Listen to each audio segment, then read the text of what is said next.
자, 뭐 지금 이제 G7 네. 정상회의가 진행이 되고 한미일 정상회담도 진행이 된다 이런 좀 얘기가 나오고 있죠. 네. 아무래도 이제 안보적인 그 문제에 있어서 한미일 정상이 한 목소리를 낼 가능성이 커 보여요. 네, 그렇죠. 네, 한미일 G7에 이어서 아마 21일 날 한미일 네, 정상회담을 할 그럴 것 텐데 같습니다. 정확히 표현하면 한미일 안보 정상회담이라고 전 보여집니다. 안보 예, 정상회담이다. 예. 예, 여기에 뭐 경제나 뭐 역사나 문화나 이런 걸 얘기하겠어요? 주로 음, 안보 정상회담이 정확한 표현이라고 전 보여져요. 아하, 왜냐하면은 기시다도 네, 북한의 핵 미사일에 대응하기 위해서 어떻게 공동 대응하고 대처하겠다 뭐 이런 것들을 얘기하겠다라고 얘기하고 있잖아요. 네, 저는 여기에서 의제가 크게 세 가지일 거라고 봐요. 어, 북한의 핵 미사일 대응을 어떻게 한미일이 할 것이냐. 네, 두 번째는 대만 문제를 가지고 어떻게 할 것이냐. 그러니까 중국의 힘에 의한 현상 변경을 반대한다. 뭐 이런 입장을 그런 또 얘기도, 내겠죠. 네, 그래서 중국과 또 각을 세울 거고 아하, 우크라이나 문제를 어떻게 할 것이냐. 이 세 가지일 겁니다. 그럼 네, 좀 더 구체적으로 들어가면은 그럼 이 세 가지인데 그러면 미국과 일본과 한국 우리 대한민국의 의도가 사실은 달라요.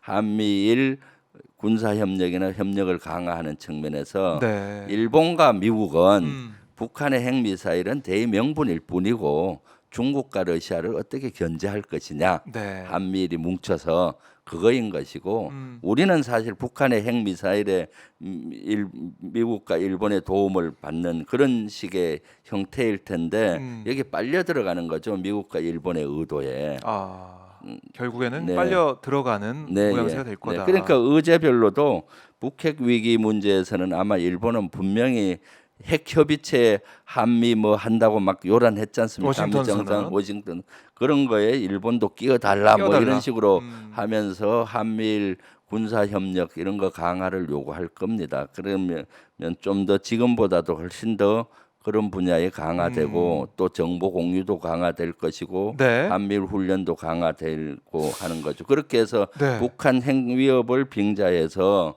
동북아에서 한미일 북중로 구도를 만들어 가려고 결국 할 겁니다. 네, 신냉전으로 계속 가고 있다는 네, 느낌이 예, 들고 한미일 정상회담도 그 네, 방향으로 가기 위한 네. 징검다리 느낌도 좀 들고요. 그렇죠. 그래서 아마 미국은 또 우리 대한민국에 요구할 겁니다. 대만 정책에 대해서 너희들이 동의해라. 아, 대한민국이 대만은 뭐 중국에 의해서 힘에 의한 현상 변경을 하고 있으니까 이걸 반대한다. 반대한다. 뭐 이런 메시지를 낼 겁니다. 그렇게 되면 음, 우리는 어떻게 됩니까? 중국과 점점 점점 적대 시대에 네, 가고 있잖아요. 멀어지겠네요. 그럼 바로 경제의 직격탄을 맞고 음, 있습니다. 지금도 경제가 지금 점점 문제가 많이 생기고 30년 동안 우리가 네, 흑자 보던 중국에 그렇죠. 우리가 적자를 보고 있고 네, 수출도 안 사실 되고. 네, 그동안은 중국과 경제 교류가 활발해서 우리 경제에 막 엄청난 도움이 됐는데 그럼요. 지금은 여러 가지 문제가 생기고 또 음, 미국은 내정 간섭까지 하고 있잖아요. 네. 반도체 이런 문제에 있어서 중국 가지 마라. 아, 뭐 보도가 이런 있었죠. 네 그런 것들까지 요구를 받고 있는 형편이 되고 있고요. 음, 특히 저는 우크라이나 문제가 이번에 네, 집중 논의될 건데 이걸 우려하고 있습니다. 그래요.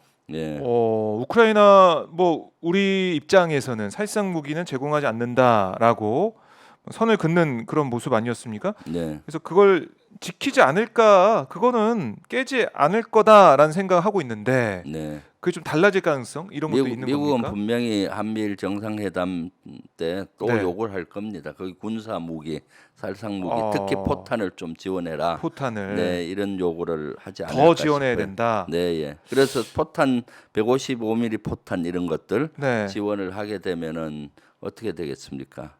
아유, 러시아와 적대국이 바로 되죠. 뭐 그렇게 지금은 되겠죠. 러시아와 비우호국이거든요. 네, 적대국이 될 것이고 적대국이 되면은 바로 16만 우리 교민이 위태로워지고 음, 160개 진출한 우리 기업들이 또 직격탄을 맞을 것이고 네, 또 러시아가 북한을 통해서 군사 기술을 전수해 줄 수도 있고 음, 러시아가 직접 동해상에서 군사적인 압박을 가할 수도 있는 것이거든요. 네, 그래서 점점 안보를 위기로 빠뜨리고 있다라는 생각이 듭니다. 음. 윤석열 정부가.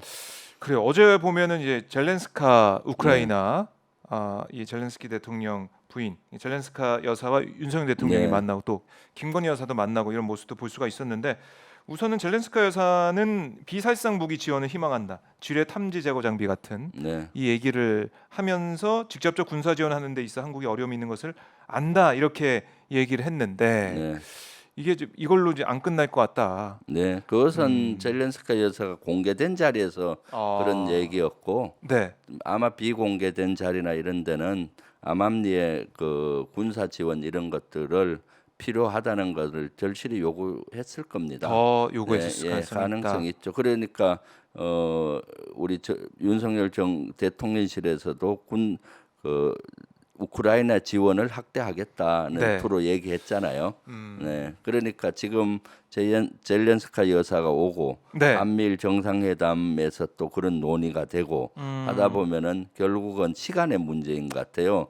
윤석열 정부에서 전쟁 물자를 그 살상 무기를 우크라이나에 지원하는 문제. 그런데 네. 이것은 절대 해서는 안 되는 겁니다. 절대 해서는 안 된다. 지금 우리는 이미 그 세계 선진국 10위권의 국가로서 할 만큼은 했어요. 안 한 것이 아닙니다. 네. 우크라이나에 엄청나게 지원을 하고 있는 거거든요. 음. 러시아를 규탄하고 러시아의 경제 제재에 동참을 우리가 했고 네. 그다음에 이제 우크라이나에는 인도적 지원 문제라든가 아. 비군사 무기 전투복이라든가 방탄복, 전투식량 이런 거 지원하고 있는 것이거든요. 네. 그러니까 그 정도는 할 만큼 한 겁니다.